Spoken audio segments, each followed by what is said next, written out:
You have these free social media sites. You might as well use them for your business. It's the Inspiration Place podcast with artist Miriam Schulman.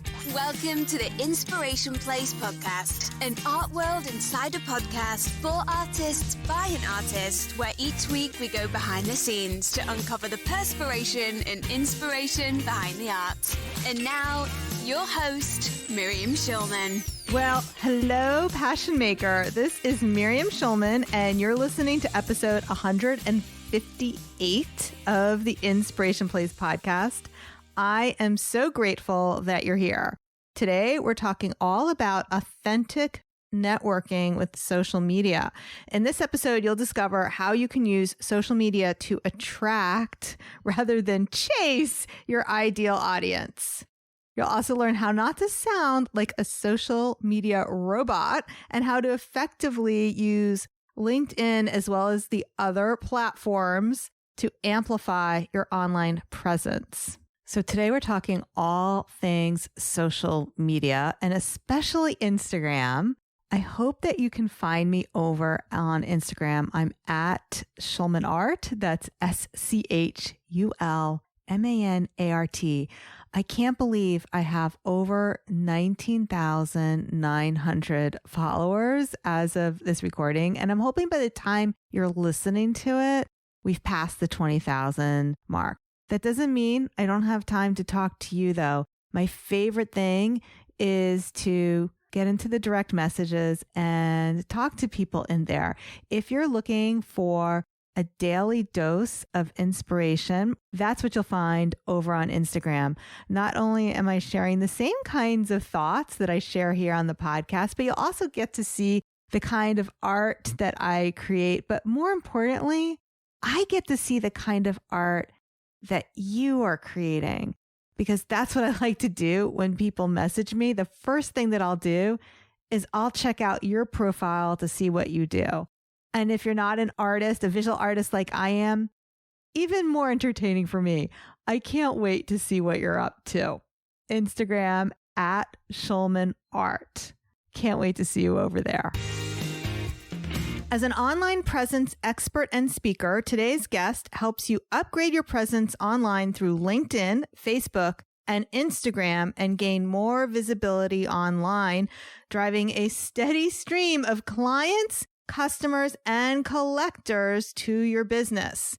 Trained as an attorney, she left that behind to follow her passion for online branding and marketing. Since 2012, her business has been the vehicle for personal and spiritual growth while she creates value for each of her clients. Please welcome to the Inspiration Place, Italina Kirknis. Welcome to the show. Hello, Miriam. I'm so glad I could be here. Well, I'm so excited to have you. So here's what I want to ask you first.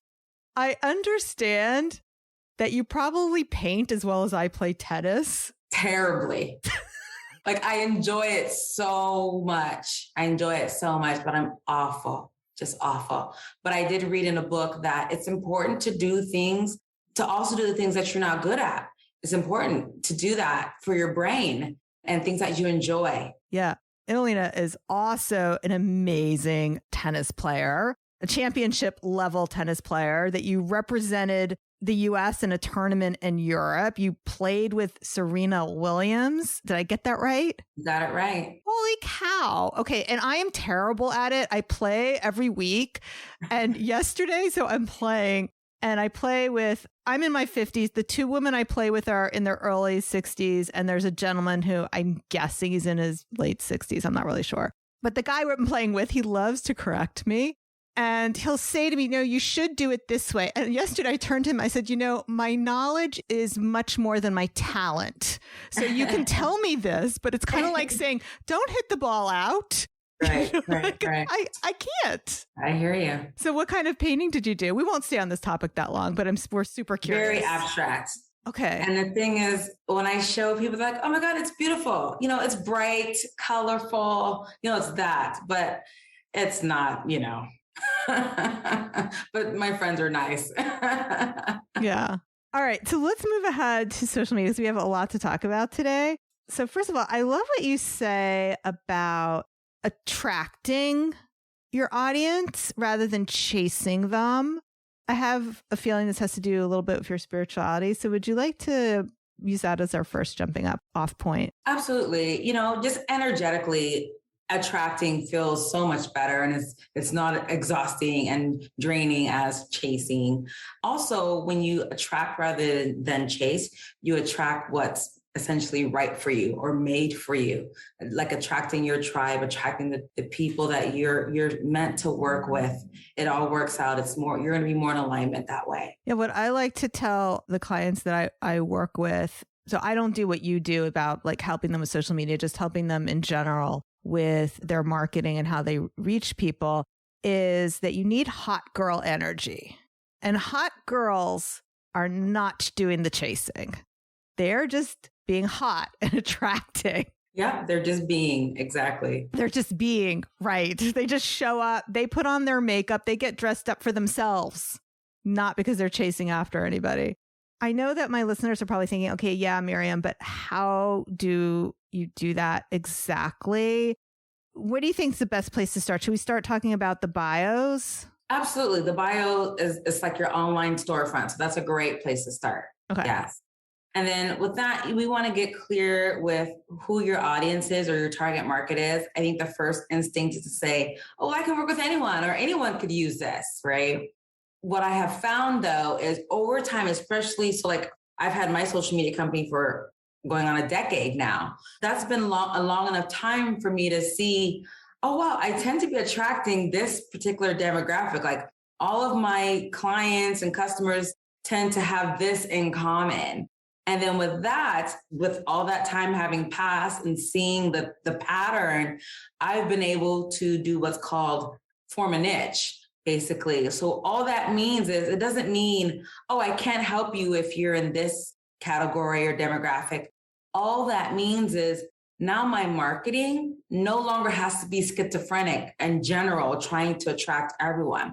Now my marketing, my language that I'm using, my verbiage can be specific to this particular group. And then everyone else is going to get, oh, of course, she does that for them. She can do it for me. Yeah, I'm going to make it very specific now for my audience. So my audience are creatives. I know y'all aren't all painters like I am, but I will use that as a, kind of an example. So what I see people do who are creative is, first of all, they get schizophrenic with their products.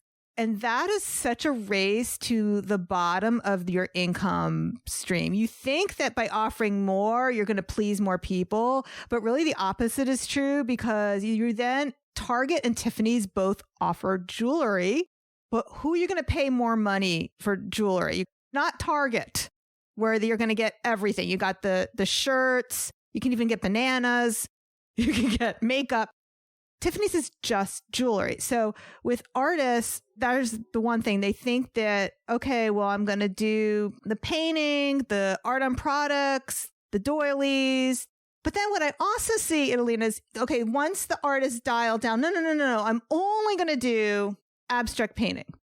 But then what I see some artists do is that they still get a little schizophrenic in their offerings, because they're like, okay, I'm going to sell my art and I'm going to teach online art classes, and then I'm going to coach, and then I'm going to do this other thing. And what happens is when they go to social media, they don't know who they're talking to anymore, because they don't know if they're talking to collectors, if they're talking to students, or if they're talking to professional artists who need coaching. So that completely dilutes their messaging. You're absolutely right. And just to kind of hone this down, just to give a specific example, 10 years ago, when I first started my company, we offered all kinds of services and business was very, very, very slow.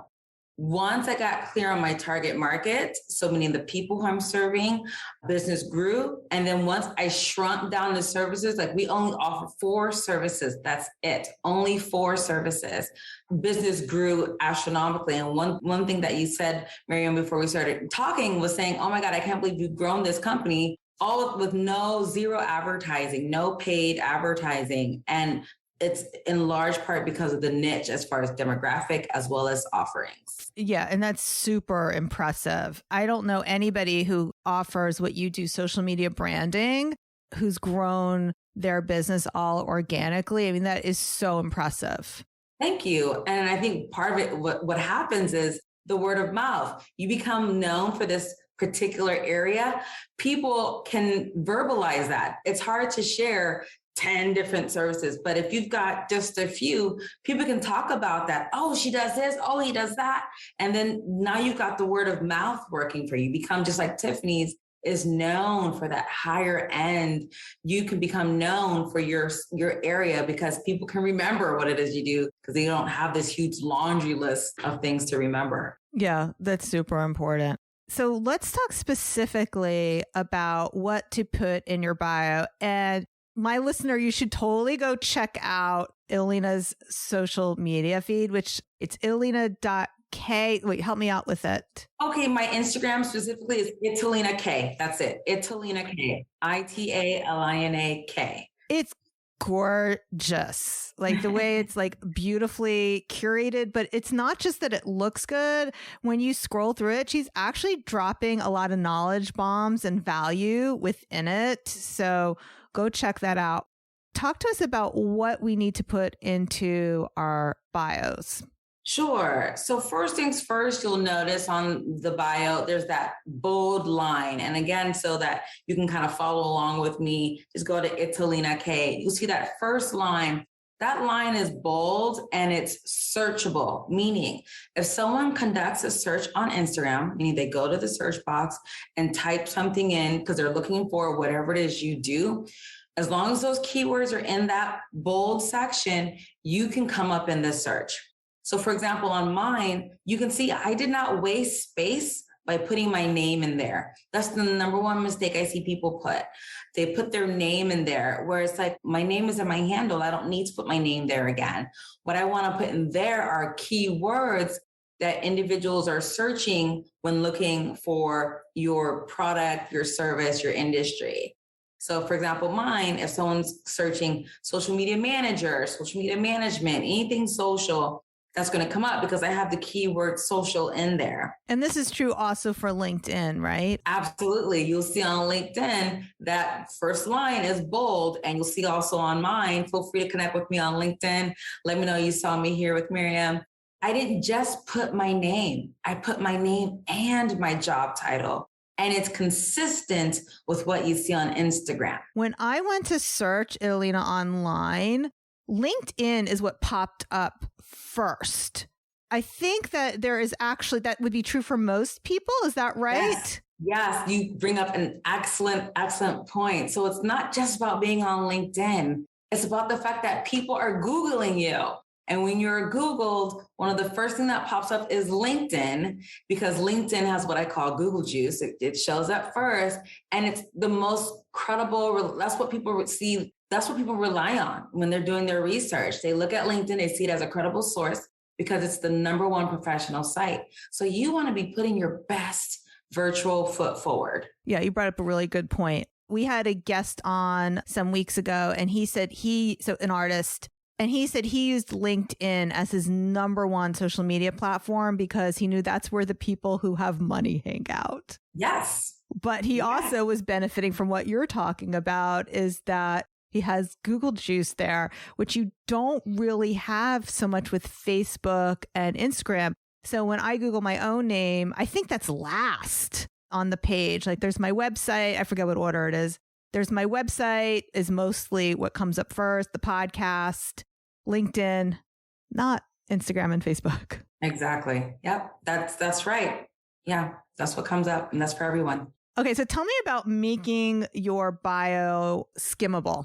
Okay, sure. So are we talking about LinkedIn right now? Is there a difference between the way you're going to craft the two? Okay. So let's dig into that. How would you treat those two profiles differently? Sure. So first of all, Instagram obviously is shorter, but number two, when you talk about having your bio optimized, it depends on the different platforms, what they prefer. So for example, Instagram, we know that Instagram is all about the emojis. Believe it or not, having emojis in your bio on Instagram is one of the things that optimizes your bio, which just means it helps your searchability. It helps you get in front of more people. The other piece is you don't want your Instagram bio to be a paragraph, while your LinkedIn bio may very well be paragraphs. So it's okay on LinkedIn to have a paragraph? Yes. Okay. Yes. On Instagram, and you can see this with mine, again, at Italina K, I have bullet points, and I use emojis as the bullet points. So the emojis play a dual role. One, they serve as a bullet point. Two, they show or kind of represent what it is you do. One of the things I do is I write. I'm also a contributor to this blog. So I have as the bullet point a hand with a pen in it, right? So that shows, it demonstrates what it is the person is about to read. That's awesome. Okay, so I feel good right now about my Instagram bio because I do have everything you say. So I'm writing a book, so I have the book emoji. Yes. And I have a podcast microphone emoji for the podcast. Yeah. And I have a little artist emoji for that part. Yeah. So let me ask you, I'm tagging HarperCollins Leadership because that's my publisher. Do you think that's good to tag another account in the bio or no? Yes. It is? Yes. Okay. That's what I've done. Yes. Okay. You can see that on mine where the blog that I contribute to, they're in my bio. Oh, perfect. Okay. So now what I want to dig into, so you know, this is all for me, but our listeners will benefit too. So I knew my LinkedIn bio was out of date because it didn't have the authorship in it. And I just copied my Instagram bio and plopped it into LinkedIn. But oh my gosh, she's making a face. So it's no bueno. So I should get rid of the emojis over on LinkedIn. Makes me look not serious. Yeah. Oh, that is the reason. Okay. It's just a different culture over there. On LinkedIn, I just want to give one caveat. While bios are acceptable on LinkedIn, we also do want plenty of white space. So for example, on my LinkedIn, it's just my name here that you see on the screen. It's actually quite long. However, there is plenty of white space. So my paragraphs are no longer than 2 or 3 lines so that I can easily just skim through and go and jump to where it wants to jump. I have things separating the paragraphs, like the sections. I think I might even have titles for the different paragraphs so people can jump to what they're interested in. So we still want plenty of white space. So it's almost like a blog post, your bio? Maybe that's an interesting analogy. It's just a way for the eye to move quickly to where it's interested in going. Okay. So have those subheads to create speed bumps to, oh, wow. I'm so motivated right now. I am rewriting my LinkedIn bio the minute we hang up. And if I may say we're talking about these bios and redoing them, it's a lot of work and it takes time. And there are people who haven't touched them in years. This actually is our number one most popular service. We call it the profile revamp, where clients either want us to redo their LinkedIn, their Facebook business page bio. And you'd be surprised, Facebook is really user-friendly. 100% of the Facebook business pages I see are not set up correctly. So we redo those for them, even their Instagram bios. So I mentioned how we only have 4 services. That one is our number one most popular.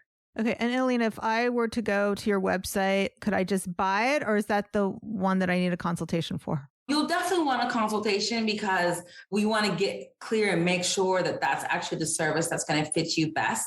What's nice is on my website is my email, my phone number. So you can just shoot me an email, shoot me a message, let me know, hey, I saw you with Miriam. I'd love to find out more about your services. So we will include all of that in the show notes. I'm going to just tell you now, in case you're driving, onlinebranding-marketing.now.site. But you can also find it in the show notes, schulmanart.com/158. We're not wrapping up yet. What mistakes do you see people making with their social media? I mean, I know you like to talk about how you don't want to sound like a robot. Yeah. Give me an example. Sure. I think it comes from maybe our school days of writing, like we're in school, like we're writing a paper or something. I notice that when people get behind the computer and they start typing, they sound like totally different from if we were to engage in a conversation with them. So my advice is hey, just actually picture a person, like maybe even picture your favorite client, your favorite customer, picture your favorite person that you've worked with, right? Like you're talking to them. And that's actually going to be another way to, again, attract more people like them. So that's the perfect example, tying it all back in, attracting rather than chasing. So I found the most effective way for me to use Instagram is really as a networking tool rather than a sales tool. So having direct message conversations with people who are following me and finding out how they found out about me, why they're there, and what they're looking for. Each social media site is a different event. Facebook is an event. LinkedIn is another event. Instagram is another event. And at all of those events, of course, just like if you go to a backyard barbecue or something, you're going to talk to people. Absolutely. Okay. One thing that I found with Instagram is that you need to treat the conversation like a conversation. Like nobody likes, so again, I don't know what your feeling is on this. I'm totally throwing it out there. I don't really like when I talk to somebody and I keep getting that automated response back from. In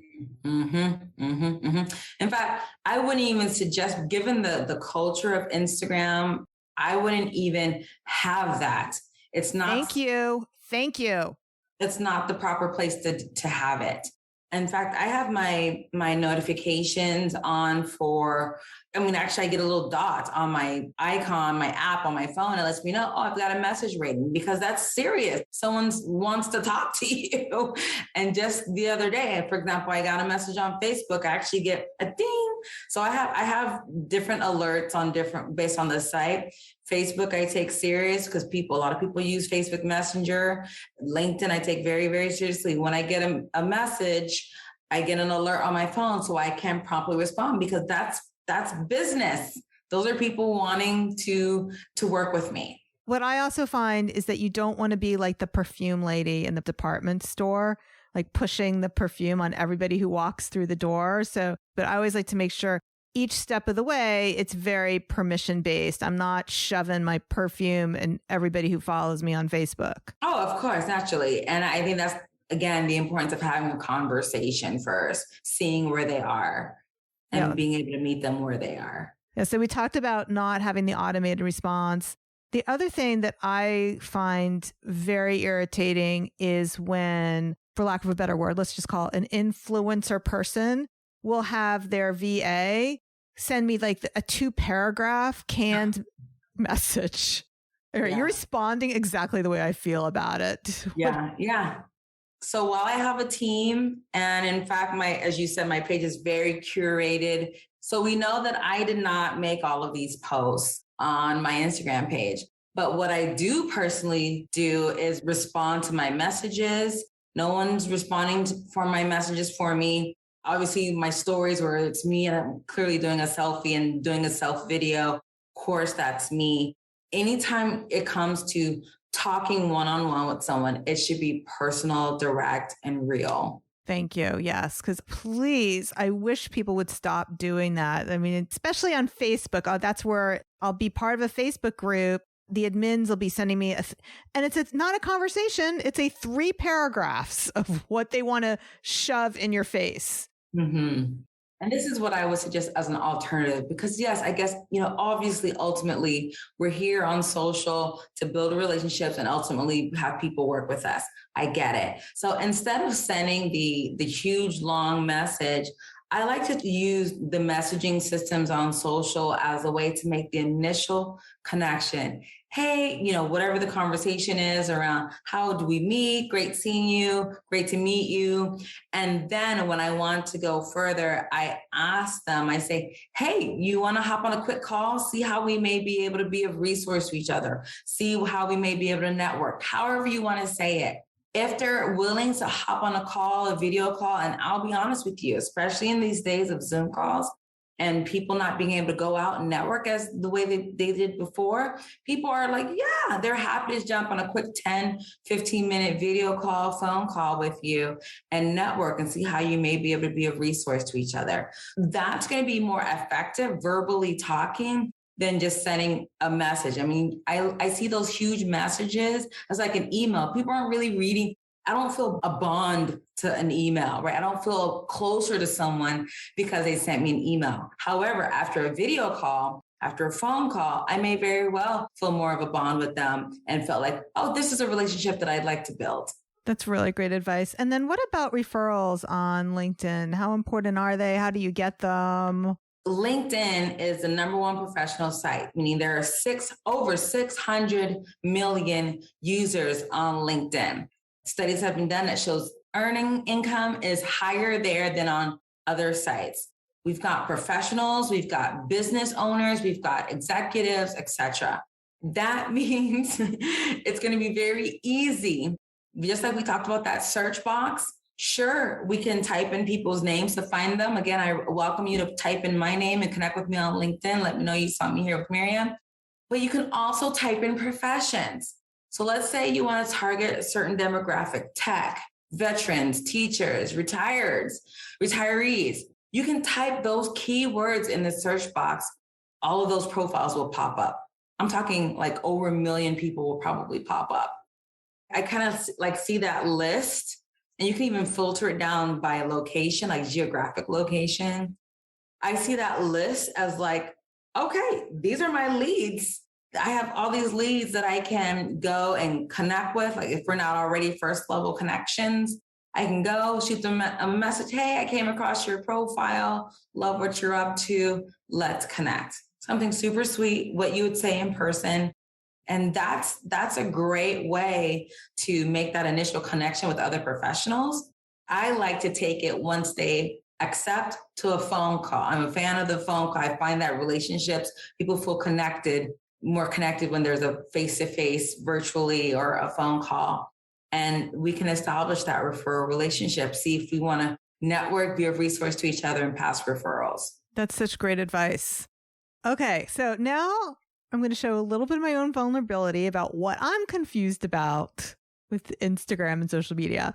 So we have so many options with Instagram. There's Insta Stories, IGTV, and Reels, and IGTV Live, and Instagram Live.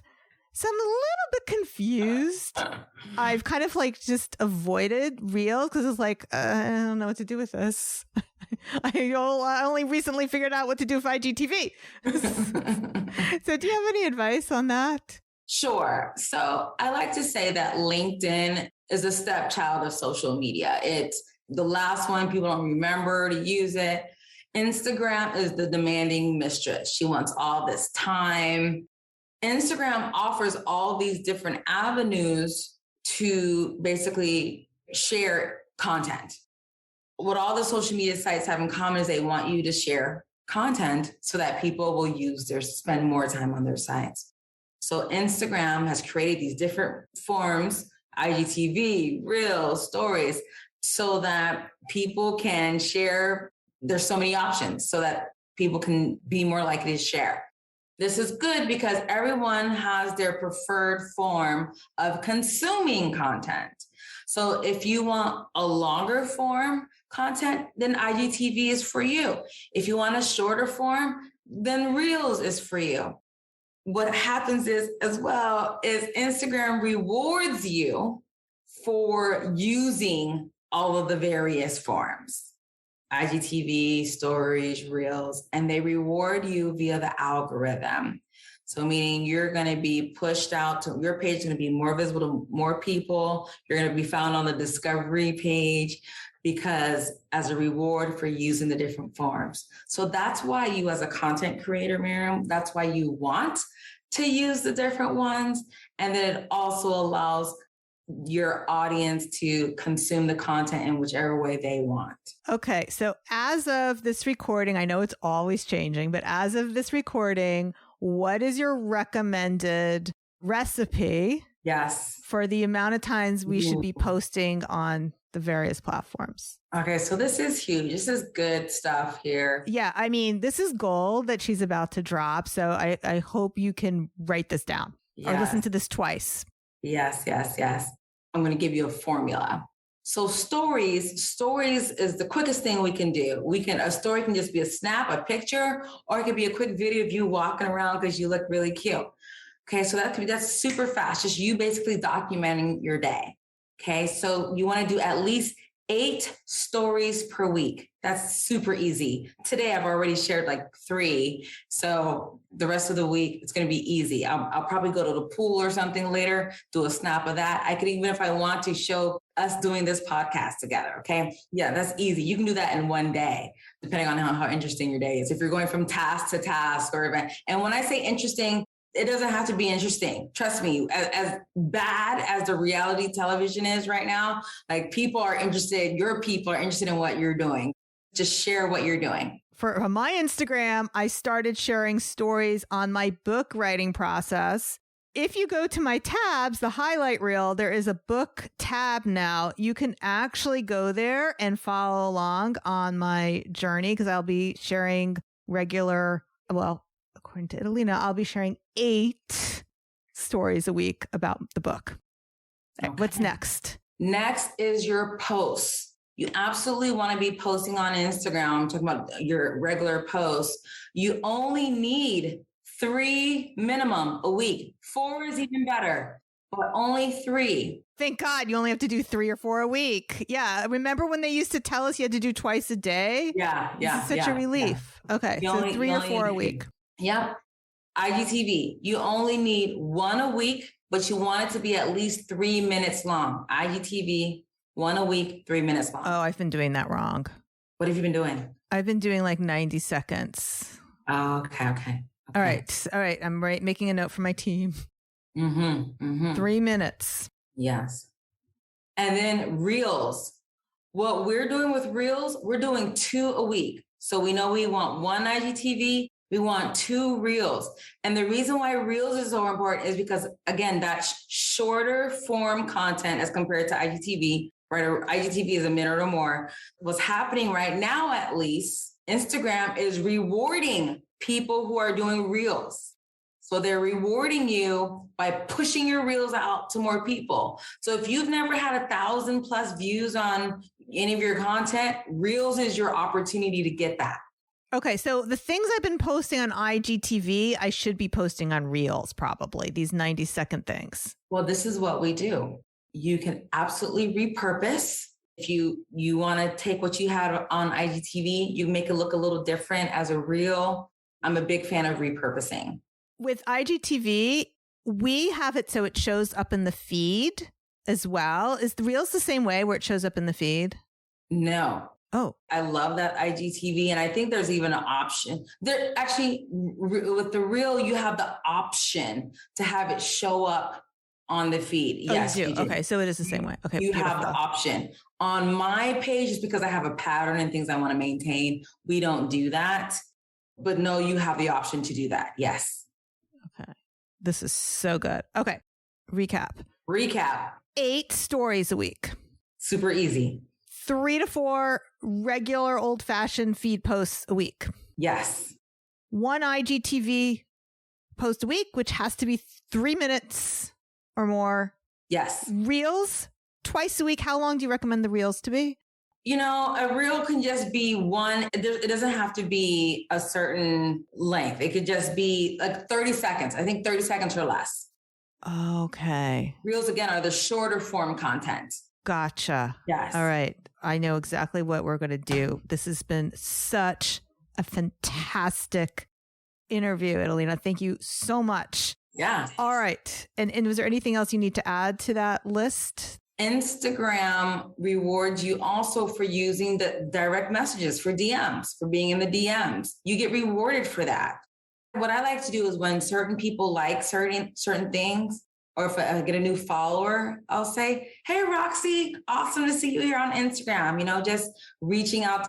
Instagram is a demanding mistress. She wants you to spend all this time with her. So use the different features that Instagram has to offer. That's great. I didn't know that. I did know that the people you are DMing with, you will see their content and they will see yours come up faster. So I did know that, but I didn't know that in general, that improves your overall That's what you're saying, right? It improves your overall algorithm that you're actually using that feature.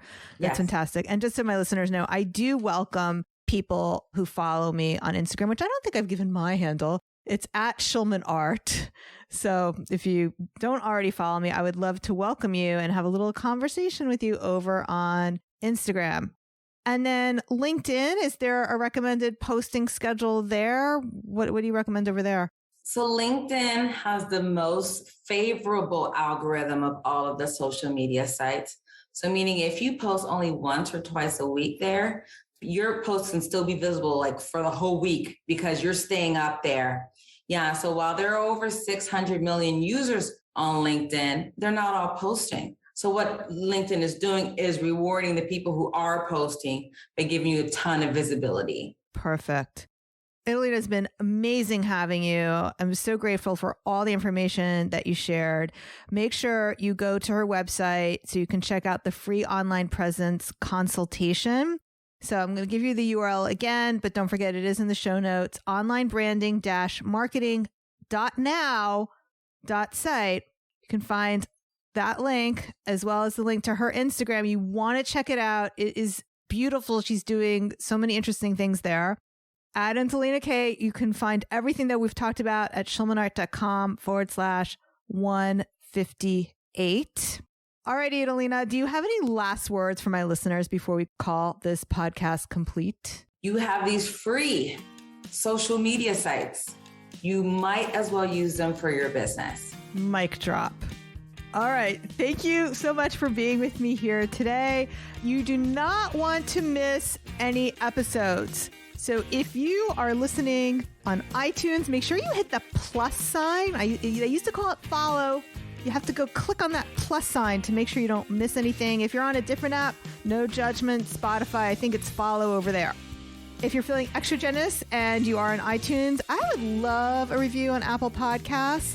I give all my reviewers shout outs over on my IG stories.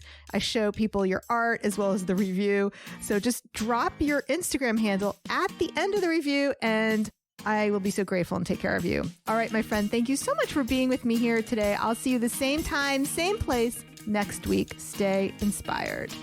Thank you for listening to the Inspiration Place podcast. Connect with us on Facebook at facebook.com/SchulmanArt, on Instagram @SchulmanArt, and of course on schulmanart.com.